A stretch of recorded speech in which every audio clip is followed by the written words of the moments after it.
Hey, sweet mama. Welcome back to another episode of Mom in Process. I'm your host and creator, Amy Cawthorn. Thank you so much for joining me today. As always, I know I say that all the time because I absolutely 100% genuinely appreciate you taking the time to join me in these conversations to hopefully learn and grow and just maybe even be a little entertained. And today's beautiful guest that I'm excited to introduce you to is Ruby Moseley. I invited Ruby on the podcast to talk about not only her historical fiction book that she has coming out, but also I wanted her to come on as a mom who's been through the trenches.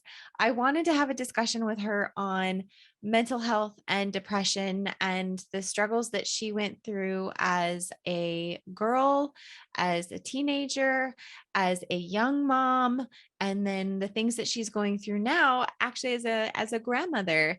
And I think it's really interesting to discuss these kinds of conversations with those who have already been through it. You know, they're a few steps ahead of us. And Ruby is really honest with her struggles that she's had in the past. She's really honest with depression and the things that she's gone through in her life, how she has battled that, how she has struggled with it, how she hasn't won the battle, and then how she has these great moments. She's very honest and vulnerable in the conversations that she's had with her children around this. She's very honest and vulnerable from the standpoint of that she's not a perfect mother and she's made mistakes, as we all have. And I know that we talk a lot about, I try and be very honest in the podcast and not sugarcoat everything or not look through everything with rose-colored glasses. And this is one of those episodes that I feel like we just need to have an honest to goodness, real conversation about real life stuff that we go through as moms and the things that we can do to help ourselves to seek guidance, especially when you're battling something like depression.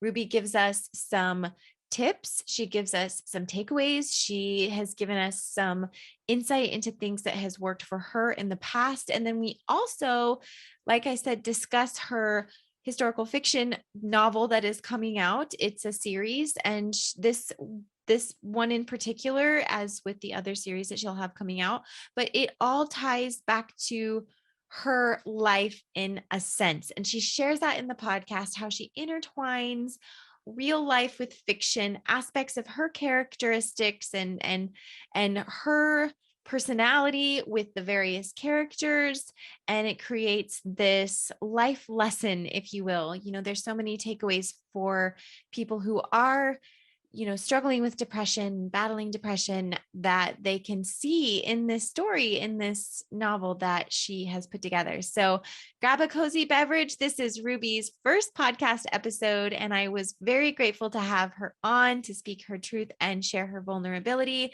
So join us in this conversational journey. Hi, Ruby. Thank you so much for coming on today. Welcome to the show.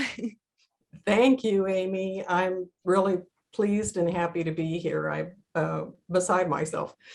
I'm happy to talk to your listeners about the joys of being a stay-at-home mom, ways to stay happy when you feel like, I remember I used to feel like it was them against us, Mm-hmm. but I'm happy to be here. And if you'd like me to introduce myself, I'm from Texas. I'm married my second time, and my husband and I are about ready to celebrate 43 years of marriage. Mm-hmm. And I was a stay-at-home mom raising 4 children and trying a lot of different creative things to give myself an outlet. And I think we all talk a lot about when we're home that we do need to have some outlets to help ourselves feel like that we're using more of our brains than just washing and ironing and doing dishes.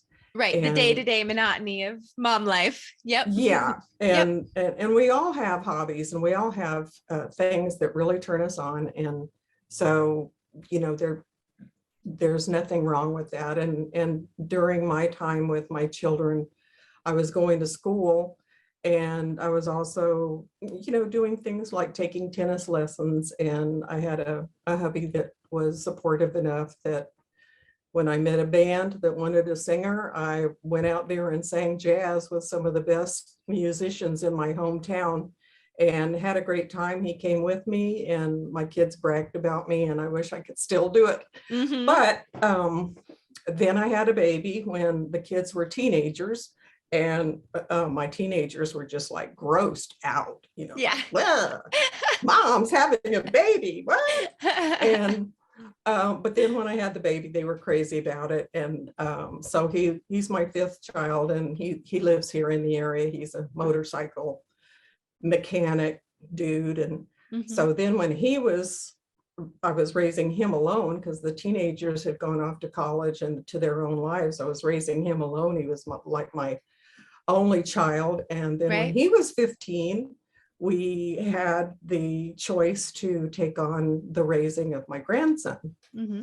So my grandson's grown now, and it's been a long process to look back on, but it's been very gratifying. It's being a mom and being a parent is really the most important, the most influential and profound thing that you can do. Mm-hmm.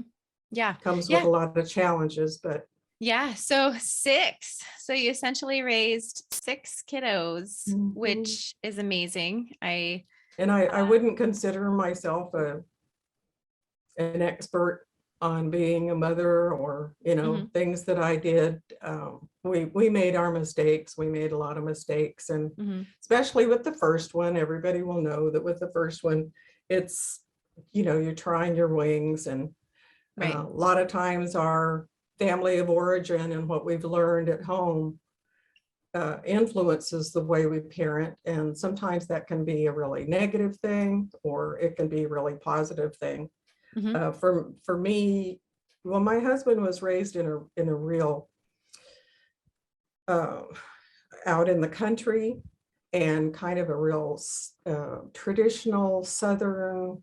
He said he was raised under a pew because they went to church on Sunday morning, Sunday night, Wednesday night, and so he Mhm. was with his crayons under the pew. And he went to college, and he's always had this total focus. And for me, my growing up years were pretty difficult. They were pretty difficult. And anytime I started talking about that around my family, they were like, huh? But, sometimes dysfunctional families will be totally in denial because no one wants to give space to that kind of conversation. Right. And when I was a kid, I couldn't invite my friends over because of things that were going on, but I never really thought about it. I didn't think about the fact that I couldn't invite them over. It wasn't like something I felt like I was missing because too many other things were going on that were harder to deal with. Mhm.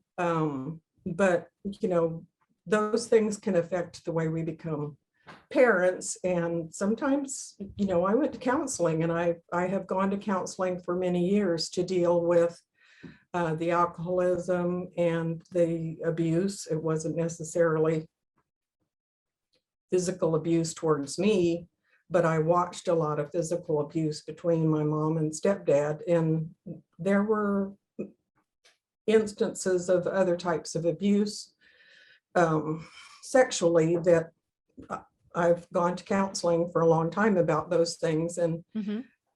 it's not an uncommon occurrence for a child to be made a victim of someone else's sickness. Mhm. Yeah. Mhm. Yeah. And that's what you were saying about, how we were raised. And if it's like, if you don't know better, you can't do better. So Mhm. what you went out and done, and what we've talked about, is you've then educated yourself on parenting to the best of your ability, you know, at the time, and mental health and personal development, and through your hobbies and through your reading and through your activities. So from there, that's the action steps that have educated you on, this is how we can do better. This is how we Yeah. change this kind of moving forward. So, and the podcast isn't anything about perfect parenting by any means. You know, mom in process is the idea that we are all in process as mothers and as women all the time, constantly So much so. evolving and changing. And you know, your kids might be grown now, Ruby, but you're still a mother and you're still learning how to be Absolutely. a mother with grown children. I mean, that has its own Hmm. challenges, I'm sure. I can It only does. imagine. It does. So can we talk about how your past influenced your parenting, and let's talk about it maybe however you want to talk about it, I guess, really, because you can talk about how it affected you negatively, but you can also talk about probably how it affected you positively and the steps you took to overcome that. So do you want to share that a little bit? I can say that when I got married, I really feel like I was still a child. Yeah. I got married in high school, Mm-hmm. and that was too young, but it was a choice that was made flippantly. And there wasn't a support network that came back and said, no, you need to go to school. You've got too much potential. There wasn't that support, like I say, of reminding me that, I was an A student and I was in music and I was in the yearbook club and I was doing a lot of things really great. But what actually happened was that I kind of had a breakdown as an 18-year-old watching all the violence that I told you about. And Mm-hmm. um, the next few years, I was married to an abusive alcoholic partner, and I tried going to counseling, but he didn't want to go to counseling. So I pretty much found out at that point that I was more willing to grow into the next phase of my life. Mm-hmm. And it did give me an impetus, but I don't ever think of myself as a person that's real. I don't feel like I have a real clear foresight sometimes. And Mm. maybe that's just because of imagining myself being surrounded by problems. When you have, you can be overwhelmed. And I imagine there are a lot of women that are overwhelmed these days with computers and gaming and tablets and phones and the social media. And I hear and I know that there are a lot of particular challenges I never had to go through, Mm-hmm. but a lot of it still focuses on the same things that you want your children to. And I know we didn't mean to talk too much about parenting, but for me, the negative aspects were what more or less held me back. I was a depressed person way before that, way Mm-hmm. before I married and left home and not treated. And I can look back now and know that I was depressed when I was a teenager because of the way I acted, the way I hid away, the way I couldn't really communicate well. I didn't have much self-confidence at all, and pretty passive. I knew how to be passive aggressive somewhat, but I was basically a passive person. Um, and as I started going to school and gaining some more confidence back again, that was a good thing. And it's not always something that a family can do, to send the mother, if she's got little children, she's going to be having to pay for babysitting and all that stuff. But there's so many ways to learn, and there's Mm-hmm. podcasts like this, and you can get online and find anything. So Mm-hmm. the one thing that I did want to encourage anyone listening, not knowing that if I'm listening to a a 20-something or a 50-something, a grandma or a young person that's thinking of having a family. I don't know, but I can just say that when we do honor the things that we have an interest for, I saw something recently that says whatever it is that excites you, that's really kind of a telltale sign that that's your path. Mhm. And for me, the reason I say I did all those things when I was raising my kids is because I tend to have a myriad of interests. I Mhm. wish I didn't sometimes, because some people just have this focus, they're going to be a seamstress and they're going to be a fashion designer and they're going to go to Paris and, that's all they want. And they're just so focused. I've got a granddaughter like that. But Mhm. I liked to sew and I liked fashion, and I've done hobbies, and then I did the makeovers and I did color analysis and I ran beauty pageants, trying, and I figured out that this thing that's mixed all the way through all those things, even singing, is that I love to communicate. Mhm. And I wouldn't say that I'm a perfect communicator, but communication is so important. And if we hold back who we are to significant people in our lives, we can't expect to have fruitful relationships with them. We've got to allow ourselves to be vulnerable. I feel very vulnerable right now because I've got this little catch in my throat that it really wants to get me. And we have to be vulnerable in life. Yeah, we do. And yet, at the time that I said I was passive, I really didn't know I knew how to get angry and run away, Mhm. and I did a lot of running away, but there are things that can help. And I just encourage anyone that has possibly had some nightmarish things that have happened to them to write about it, find a notebook and write about it, and find a real safe place to put it. And don't keep it to yourself. Don't judge yourself about it. Seek some help. And that might just be Auntie May, that's always been a considerate person in your life. You do Mhm. have to be careful who you talk to, but the main thing I'm saying is to write about it, because writing is communicating, and I am a writer. I guess I didn't get to that part of my introduction, that I have written all my life. I've written a lot of poems, and I've written for magazines. I've written for content creators online. I've had a blog.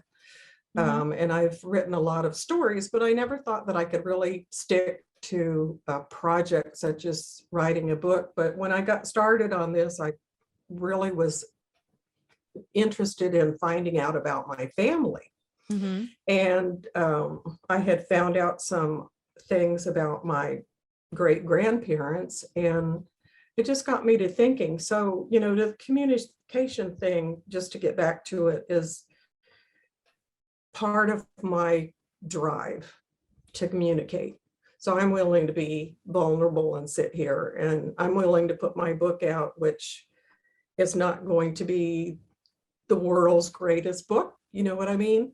But it's going to be an expression of myself and an expression of the things that I value. Mhm. And I know that writing for me, I've written journals always. I've written Mhm. journals. And some of those journals were tear soaked while I was writing them. Yeah. The night they were outside on the back porch. They were filled with angry words and scribbles across the page. And I've even gone into my room at night to write, and I don't turn the lights on. I write in the dark.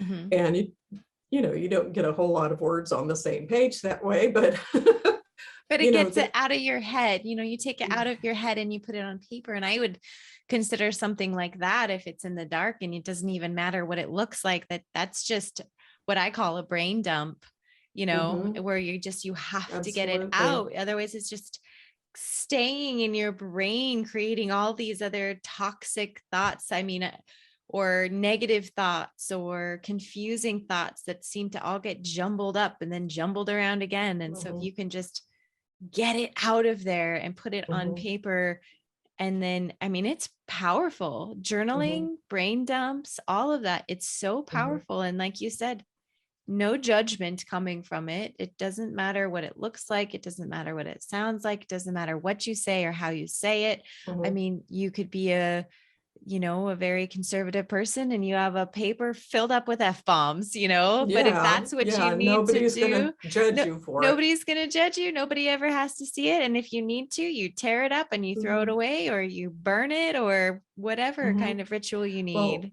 I'd like to say that we all talk to ourselves. Mm-hmm.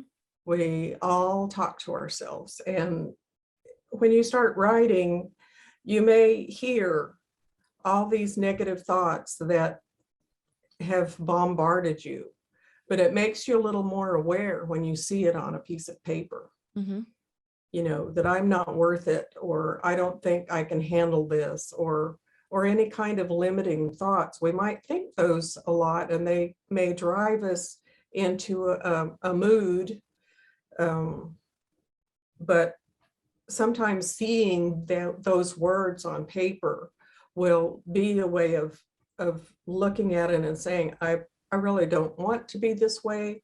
And you can just turn it around. You can say, I can handle this. I do have courage. I am worth it.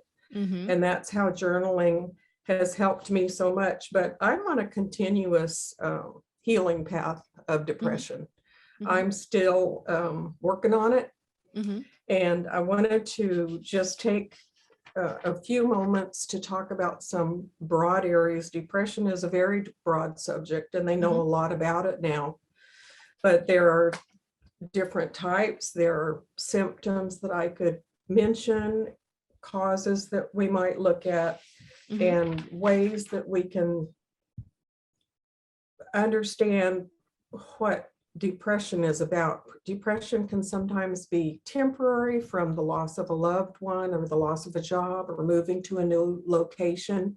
Mm-hmm. It can be something that when you work through it, you somebody that's chronically ill, you're caring for them, Mm-hmm. or if you're chronically ill. Some people have rheumatoid arthritis and some people have chronic conditions that lend themselves to the limiting thinking that causes a depression.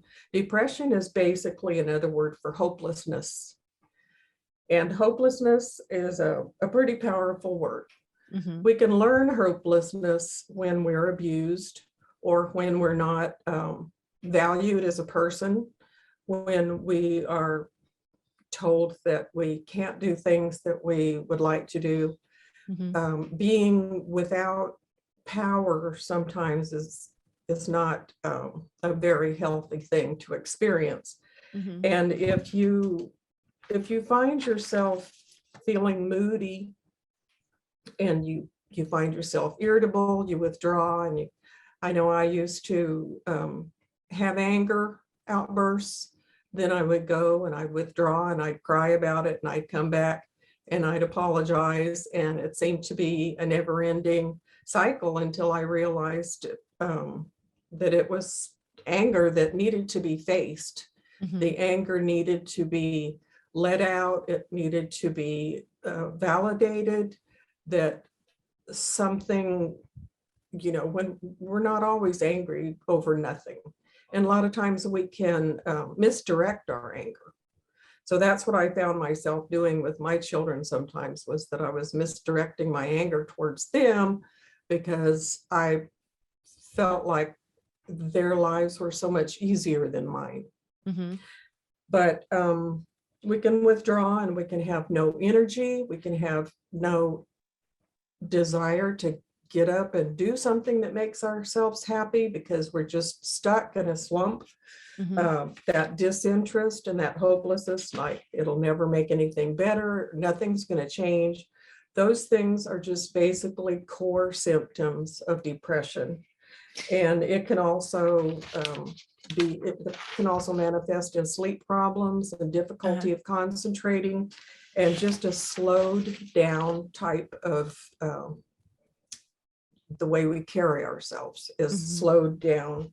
And depression does affect people differently. So women are twice as likely to be depressed than men. And I think that relates somewhat to the power thing.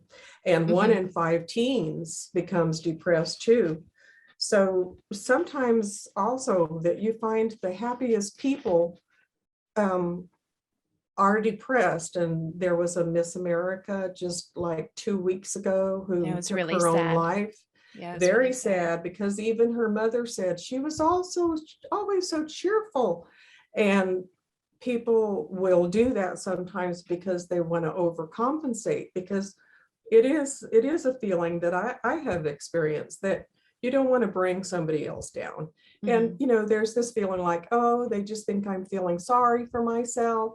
And then I hear these comments like, you just need to not focus on the negative, you need to focus on the positive. And these things are not helpful. Yeah. They're not helpful, because someone like Miss America, I'm sorry I don't remember her name, she had a difficulty coping with that. and Yeah. and that's a sad thing.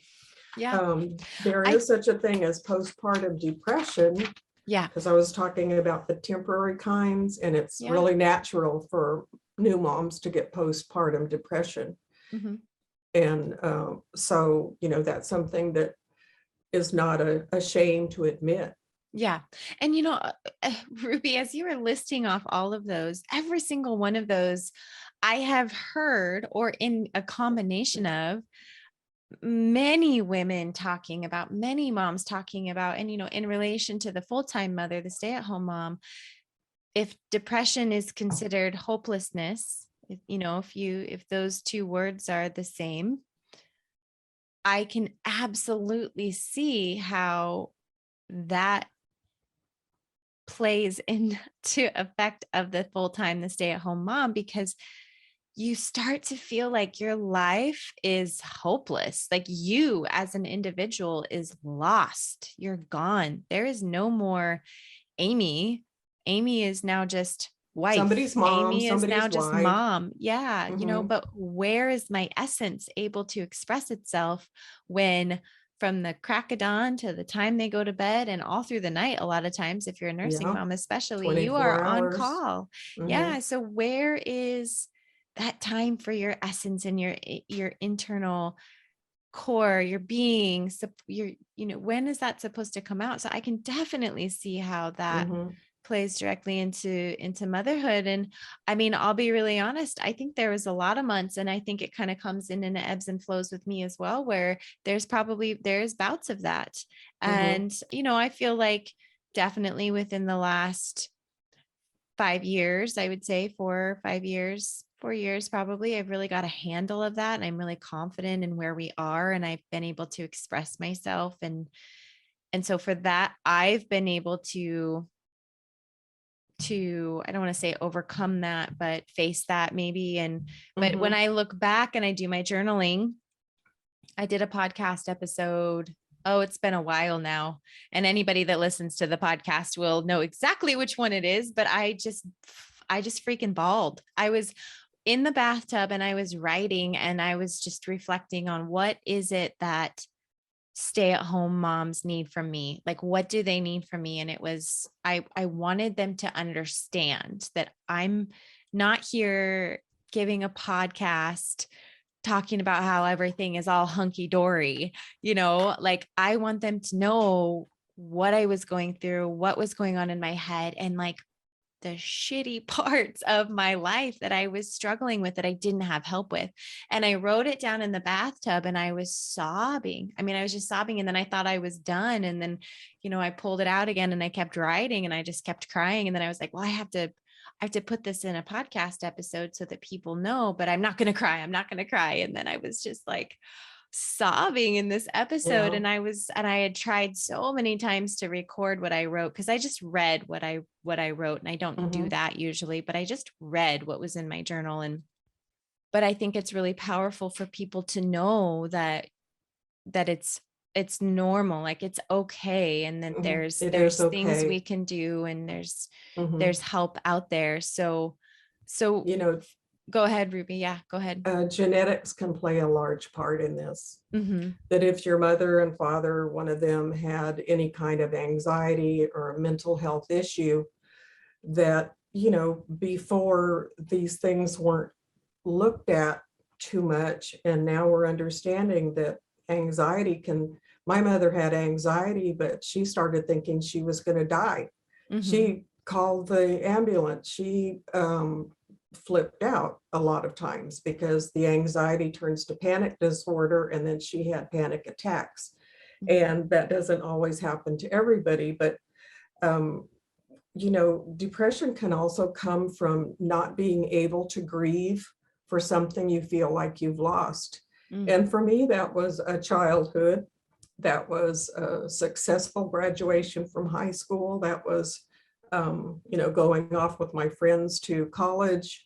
And I had to grieve about that. And boy, it's taken a long time to do that. What Mm-hmm. I've done with my book is that I have written the female character as a young lady who's, of course, this is in the 1880s. We go back to the 1880s in Germany. Mm-hmm. And my grandmother, and I'm not saying this happened to my grandmother, all I know is that's where she was at that time in history, as she was in Germany in the 1880s, and that's where my great-grandfather was too.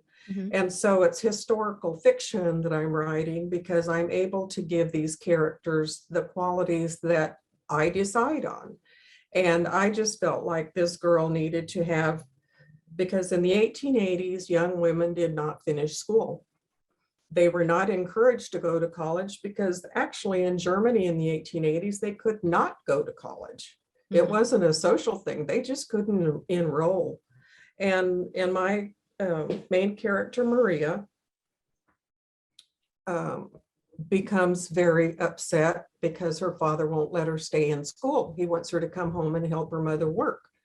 And that's something that's gone on even in today. If we have a low income family, sometimes usually the boy now may end up need to stay home and be the man of the family if the father's not in the home. And so I understand that these things can apply to a lot of different situations, but when we're not allowed to grieve, that whatever it is that's lost, it could be a relationship, it could be a father or mother in death, it could be children that leave home and they don't want you to be with them anymore, and you grieve for the loss of that relationship. And that's where journaling can help, as well as to put it all out there like you did in the bathtub. Just put it Mm-hmm. out there. And for me, if I venture into subjects that are sad for me, because I was watching a series and this young lady was watching her girlfriend get married, and she was young, Mm-hmm. and her mother said, "My goodness, I had so much hope for you to go to college and be the first girl in our family to go to college." And the young woman decided she wanted to get married to this handsome guy and wear the pretty wedding dress. But the comment that the mother made threw me, Mm-hmm. really threw me, Mm-hmm. because I never heard that. And sometimes we don't hear that encouragement to grow. I Mm-hmm. feel like I've looked for encouragement in a lot of different places to find myself now as a writer, because I can encourage others now. I Mm-hmm. have done a lot of grieving, and I don't want to keep grieving. I Mm-hmm. want to turn it around. And so Maria has to stay home. Her father's not abusive, but she loves her mother and she sees her mother working so hard, so she stays home. And then she finds out that they're going to arrange a marriage for her, because that's what they did back then. Mom Mm-hmm. and dad got together and decided that this boy is, going to be there to take care of their farm when they're gone. And so he was arranging a marriage to her. And I'm giving her a little bit more spunk than I could have imagined myself in. I don't know how women coped with that, but I imagine there were some, because Maria runs away. Mm-hmm. She runs away in sheer fear of being matched up with the blacksmith who was the villain of the story. Mm-hmm. And so her entire life is going to be, this is book one, and it takes into account my great Niklaus and Maria's relationship, and they get married.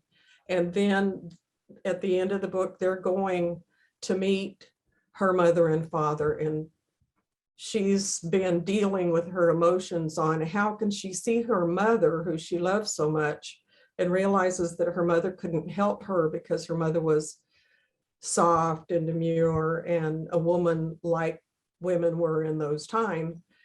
And so she forgives her mother of that, and she wants to see her mother so badly, but she's concerned about seeing this man who has intimidated her and frightened her and kept her from the things that she loved, and felt like he didn't even care if she was happy or not, because he wanted her to do the laundry so they could make some money.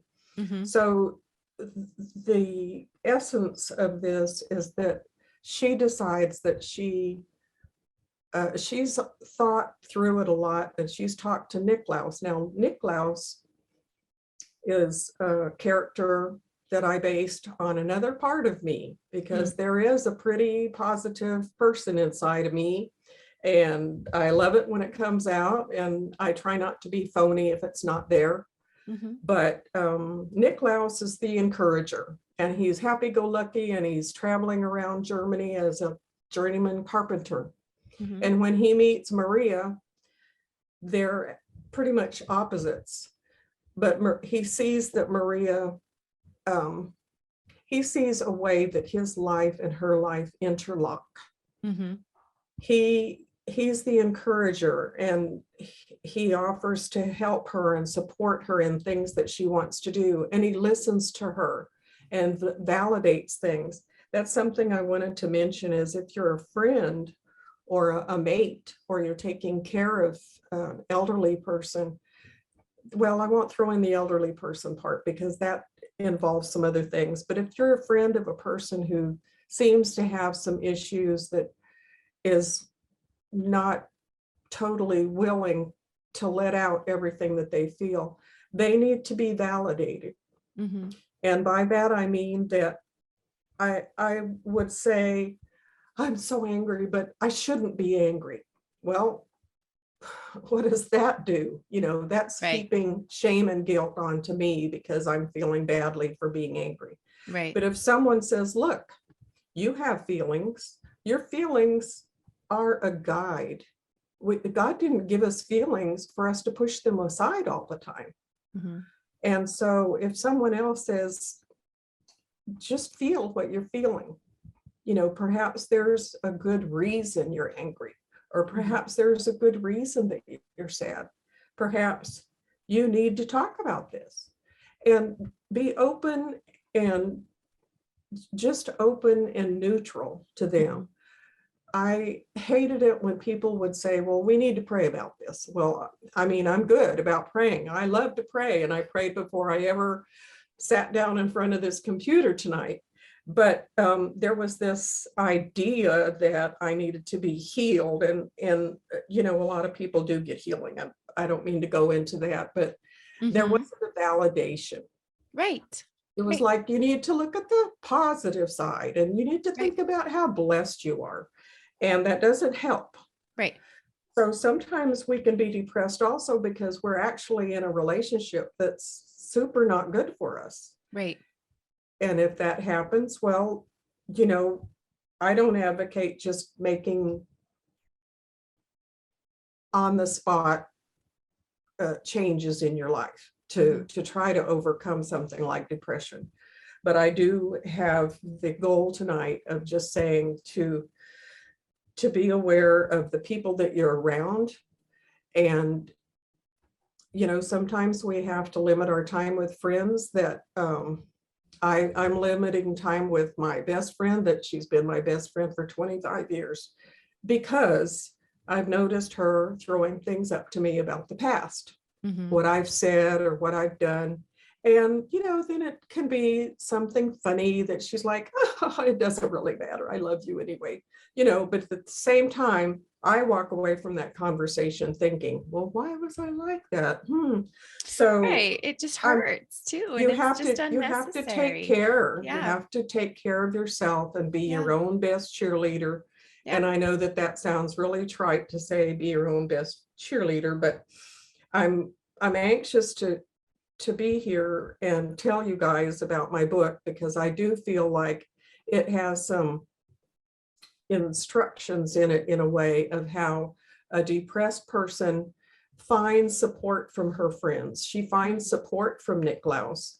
And it's not a book about depression, but and it's not published yet, but I do have a little postcard here. It's called Etch of a Promise.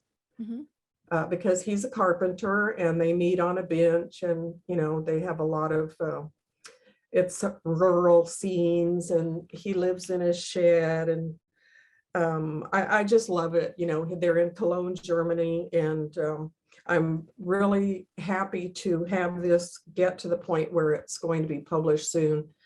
I'm offering everybody a free chapter. Mm. So if you go, I'm just putting this in because it just seems like it fits in them with the conversation. Yeah. But if I can just put that up there, I don't know if it looks right or if it's backwards, but Yeah. And Ruby Moseley. I can put it in the show notes too, Ruby. Okay, Yeah. two. Yeah. All right, that's Yeah. great. Because I it came out. That's the thing about writing, is that writing releases something from us that we may not even known that it was there. Mhm. And when I started writing this relationship with Niklaus and Maria, I didn't plan on saying, oh, he's going to lift her out of her depression and he's going to be like the Superman. And I didn't have that idea at all. In fact, I have written him to be rather clumsy, and he thinks about himself a lot because he's ambitious, Mhm. and she needed someone stable in her life, and she needed someone that was interested in her life. Mhm. So with these things we can begin to manipulate in our lives. If we see that we need to make some changes, we can begin. And it just helps to journalize. And sometimes you just tell yourself, look, I've got to do this. I've got to make a boundary, that I'm going to tell my friend that whatever makes you uncomfortable. And Right. it's not a rude, threatening way of being. It's a way of saying, whenever you say that, I know now I can't go back to that series, because if that young lady is still there that was going to marry the man, it triggers certain things to me. Right. And we can have triggers. And that was something we never really talked about. It was just like, it made me feel this way. But Right. we do have triggers that we'll find out as we go along. I feel very depressed if I'm watching a movie or something about someone who is depressed or has mental illness, Mhm. because there'll be a lot of talk, there's a lot of instructions on the web, wherever you go, of controlling your thoughts. Mhm. And that is something that I'm learning to do. But I know that there comes a condition, there's a condition in your mind sometimes where the thoughts are just too big. The Mhm. thoughts are more than you can discern.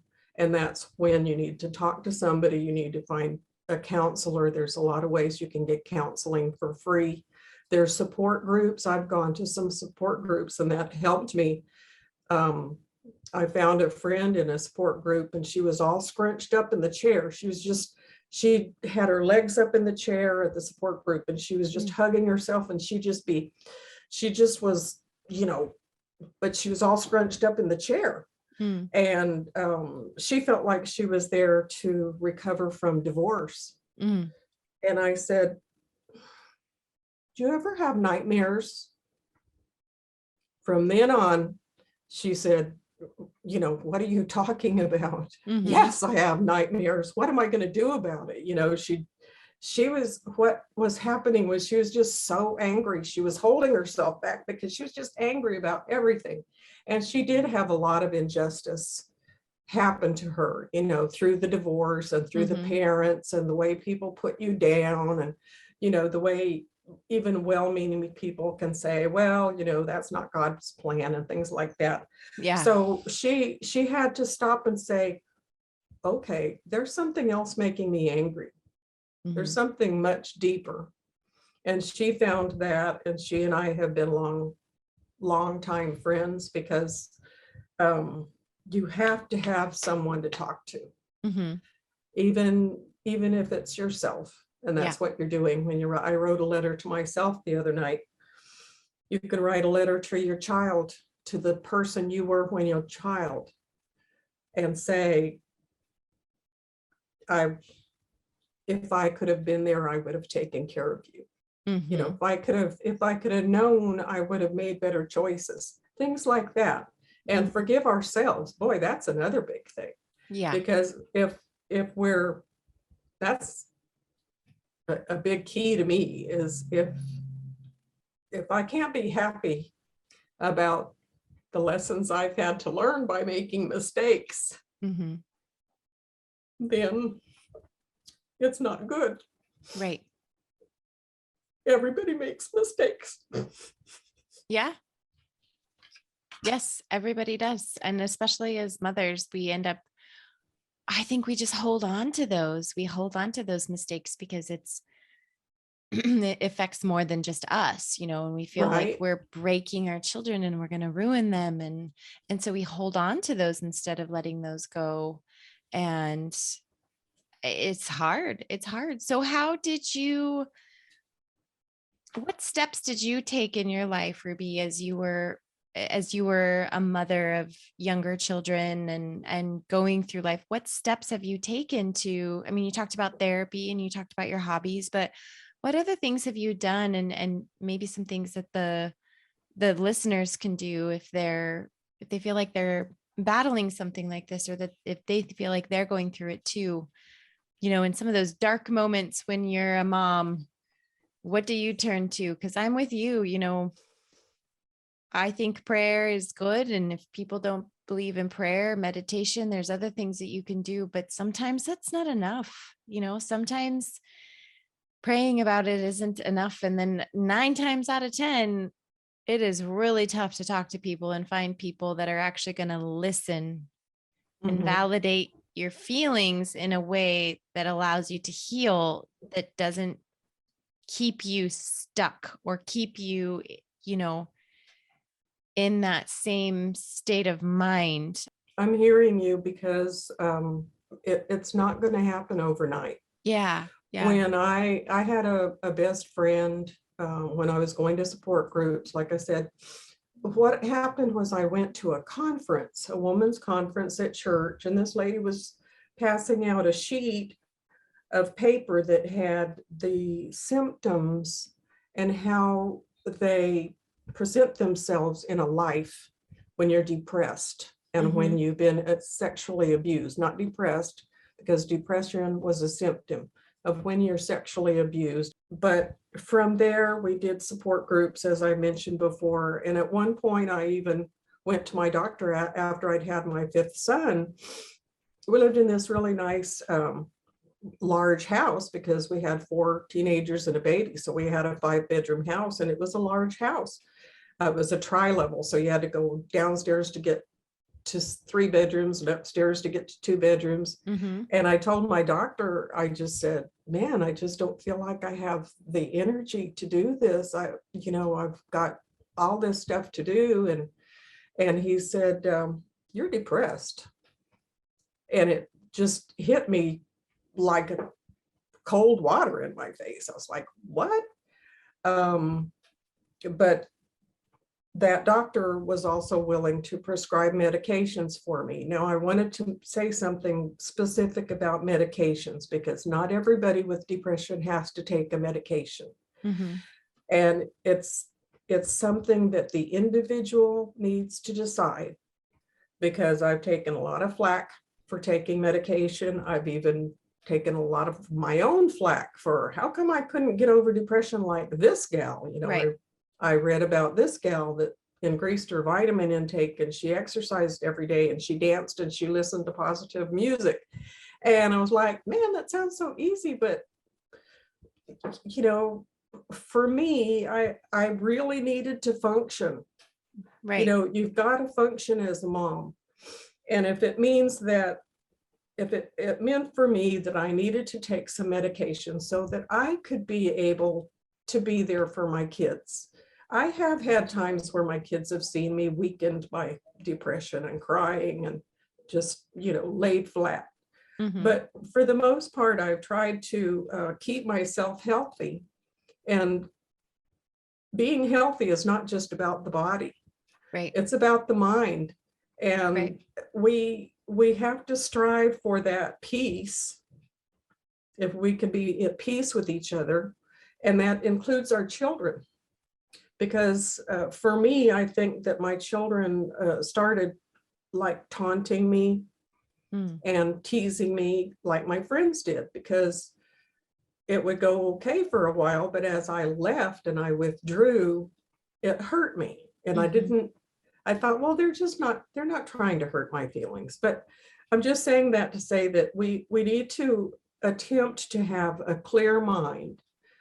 And that would encompass the work that you have to do, the journaling and the self exploration and facing the things that you've lived through, that you've seen, that perhaps you can or can't cope with, and be able to impart that kind of thing to your children. Now, when they're young, they don't need to know that mom's depressed or mom has to take medicine. But when my children became older and they left home, I told them, I said, I know I've made mistakes. But the thing is, it took me a while to get over all this. I'm still getting over it. But I don't think for a long time they could validate my depression. It was something that to them was like a weakness. And, I still feel that way sometimes, but I do feel that I'm a really strong person because I can, with effort, and a lot of encouragement from Amy and other people, that I can be strong in talking about this, because I feel that there's just so many women out there who may need to hear this. And it would be a blessing to me if anybody that wants to go to my website, if you leave a comment, if you want to set up a day to talk, if you want to have a friendship, I'm really down for anything like that, because we each have a purpose. And when you have children at home, you feel like that's your whole purpose. It's your whole purpose, and it's your whole life force that's going into this endeavor. And it's like you said, that your essence and who you really are, it might take some time to find out who you really are if you've been told a lot of other crap. Right. And I just want to encourage everybody listening to be kind to yourself and to start thinking about forgiving yourself, because that's a deep subject. And if we will be kind to the person on the corner, this is kind of my litmus test. If we would say to the person on the corner, you're doing the best you can, you deserve better, you're a good person, you're a worthwhile person, you're a valuable person. If we would say that to a stranger, we need to say that to ourselves. And Absolutely. That might even be harder. Yeah. But that's the kind of thing we need to have in order to succeed, not in a prosperity way, but to thrive. Yeah. To be able to thrive, so that even now my grandson still lives at home. And I tell him, look, he's not surprised when he sees me crying, because he knows that sometimes these things happen. Right. And he hugs me. Mhm. He hugs me and he doesn't say, "Are you okay?" You know, because if you're crying, you're not You're okay. not Why do people okay. ask you? Why do people Right. ask that? Yes. You know, you've broken your arm. Are you okay? Yes. No. Right. Yes. But you can try different things. You know, start trying to journalize and start trying to uh, craft your relationships into those that make you feel healthy, and start trying to aim for that mental health that's just as important or more important than your physical health. Mhm. And then, you know, maybe you would go to the doctor and say, I want to try medication because this has been something that's been with me since I was a child. Um, Medication does not always work. There are so many different antidepressants out there that what they do is they tell you it might take 3 to 6 months to work. And then if it doesn't work, we'll try something else. Yeah. Oh, So that's so it's a, frustrating. yeah, it's something that's particular to your body. Yeah. And like I said, if you're not comfortable with medication, that's okay, because there's things like SAHM, and there's a lot of herbs, Mm. herbal and amino acids, a lot of things. I used to take something called choline Mm. because I felt like my mind just wouldn't, because it was slowed down from depression and from the thoughts overclouding anything that I was thinking about. Am I saying the right thing? Mhm. Or did I say the right thing yesterday? And overthinking things. Mhm. So medication is not always the answer for everybody, but I do address the stigma of taking medication for depression, because it's, if you are a diabetic, you're going to take insulin to keep that part of your metabolism stable. Mhm. And so a person that takes medication for depression is basically doing the same thing. I take medication because it stabilizes my moods and helps me to be a functioning person, a Right. functioning individual that I can give to people, and I can help my kids, even, you know, now that they're grown, because they'll always be your kids and I'll Yep. always be their mom. Yep.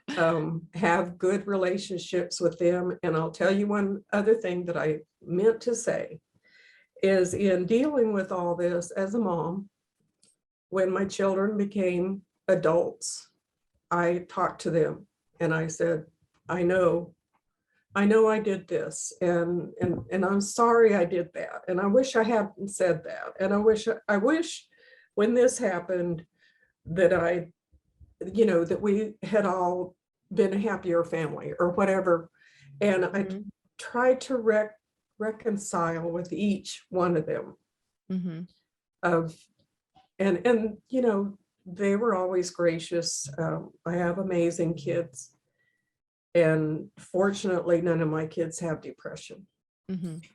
But like I said, my mother had anxiety, and so, you know, and I have another sibling who has some anxiety problems, and Mhm. she's coping with it real well. She doesn't want to take medication. She's coping with it in a different fashion that works for her. Right. But she's not a mom, and was had one child to raise. So 18 years of her life, she was a mom. Yeah. Whereas for me, it was 42 years of my life that I was a Right. mom. Right. Oh, Right. so I rejoice in that. And I Yeah. don't know if it's about time to go, but I Yeah. hope this has been uplifting. It's been, it's, you know, a somber subject. It's a somber subject. And that, Yeah, but it's one that we need to talk about. And I think it's interesting to hear your perspective, Ruby, because, it's just nice to hear from somebody who's not a mom of young children anymore, and just to hear what you went through and then where you came out on the other side, to know that you were battling all of these these issues and battling depression and battling these thoughts and struggling with that through your entire journey of motherhood, to come out on the other side to writing this, beautiful book that's about to come out. I mean, I think it is a somber conversation, but it's also a hopeful conversation because you've done the work, you've read the books, you've experienced, trying not to be on medication and then the benefits of Oh, yes. medication, Oh, there's yes. so I there's have all of tried to these. go without medication Yeah, and it didn't so work. there's all these, so there's all these different facets. And so to for the mom that can relate to this is super powerful, and somber or Mhm. not, it's real life, and Yeah, sometimes we have to I have try to these say discussions that are not, you know, um exactly. all hearts and flowers and rainbows, and it's like, Yes, this is and real life. And in the midst of rose-colored all of that, glasses. yeah, but in the midst of all of Mhm. that, you shared, there's these beautiful moments, there's these moments of vulnerability that help you grow and help all of us grow. And I want to praise you and say that, just kind of congratulate you in the fact that you talk to your Thank you. children about this later, like brave, vulnerable thing in talking to your children. And you're right, it could still happen between my mom and I at some point. And Mhm. if anybody's listening in there, maybe needing to apologize or talk to somebody and just kind of bring something in the past to the forefront, like maybe that gives them a little bit of encouragement and Mhm. um, bravery to do that themselves, because not a lot of people share about those Mhm. stories, because those stories are the stories that make people feel uncomfortable, and Right. they don't want to share it, they don't want to Mhm. hear it if it's coming from somebody else. So I We think need to it may be be somber, but considerate. it's beautiful.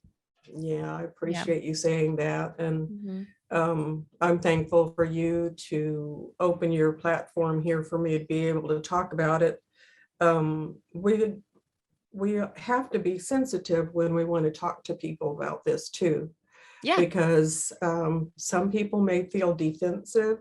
They Yep. might right off the bat think, oh, she's going to tell me I did something wrong, Yeah. and they might come across with a very closed attitude.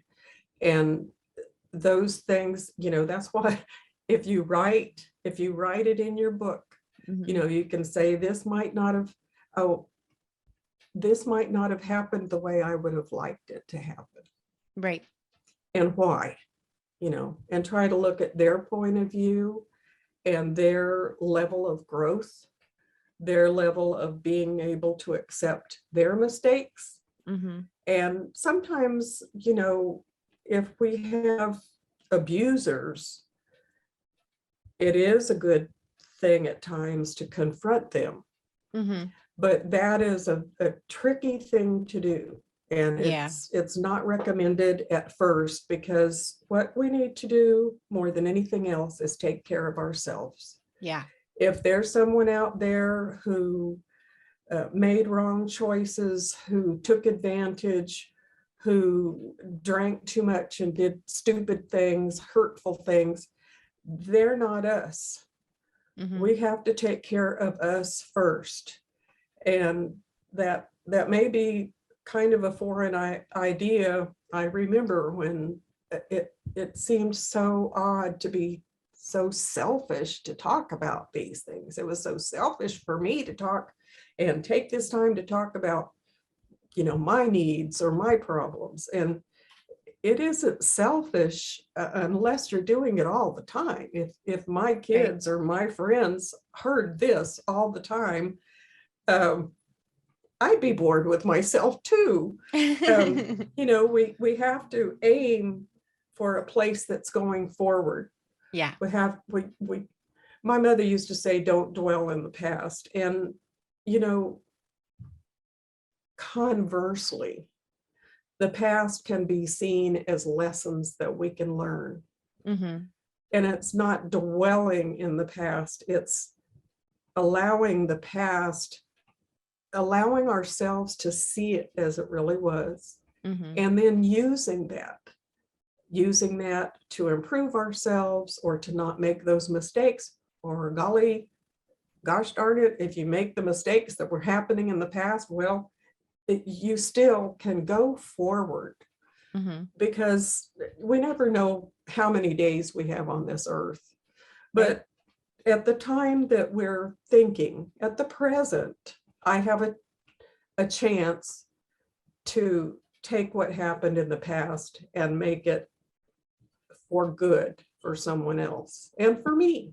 Right. Because the more I can talk about this without crying, the more forward I'm going forward. Yes. Yeah. So thank you so much. I Yes. really admire you, and I admire every young woman who's got a brood of chickens around her feet, because the times are so fun. There's so much fun to be had.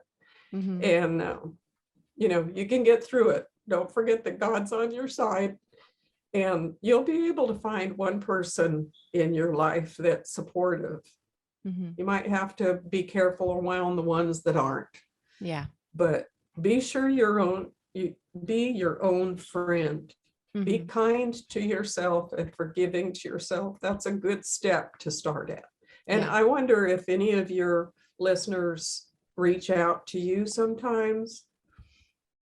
And if they do, and they say, that lady that talked about depression, I wouldn't mind hearing and being able to just be a supportive person in their lives. Yeah. So Absolutely. I will definitely send it's anybody your way that wants to chat awesome. about It's it. not And that I'm looking for something to do. I'm a busy, busy lady, but no, that but would we be always my need somebody. priority. Yeah, we just always That need somebody in our back corner though. So that just would be knowing my somebody's there. priority. Yeah. I'd be Okay. honored. Yeah. Well, thank So, you, Ruby, for putting yourself out there and making yourself available to the listeners if they do need that support. Do you want to take a minute before we end our conversation, and you wanted to share that you were going to do a giveaway? Do you want to talk about oh, that a little bit with your book? yes, I got inspired about giving you, your listeners, and the ladies and men out there a chance to win a gift box. Okay. And there'll be some goodies in there, some goodies that we all like, coffees and chocolates everybody likes, and my book.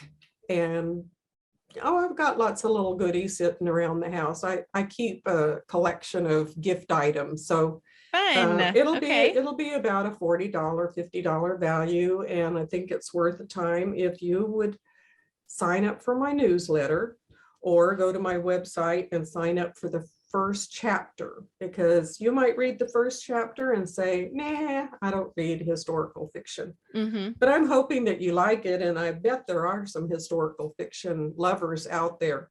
So if you go to my website and ask for the free chapter or sign up for the newsletter, I'll put you in a drawing, and we'll have that drawing. Let's see, when's a good time? I've never done a giveaway before. So should I say March 15th?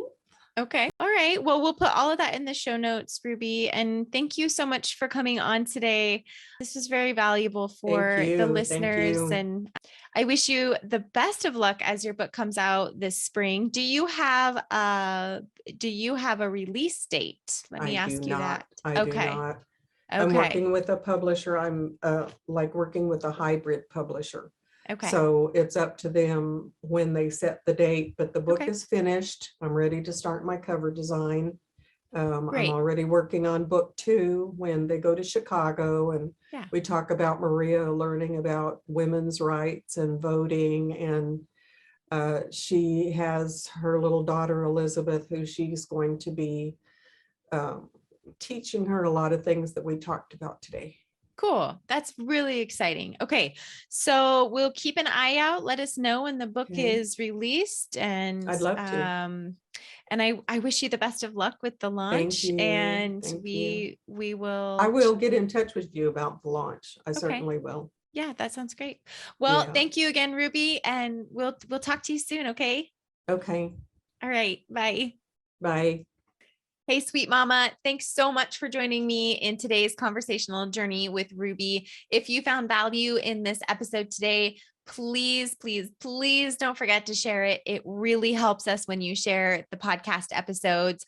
Don't forget to subscribe on the channel that you listened to today so you don't miss future episodes. As a reminder, we have new episodes that come out every Monday and Thursday.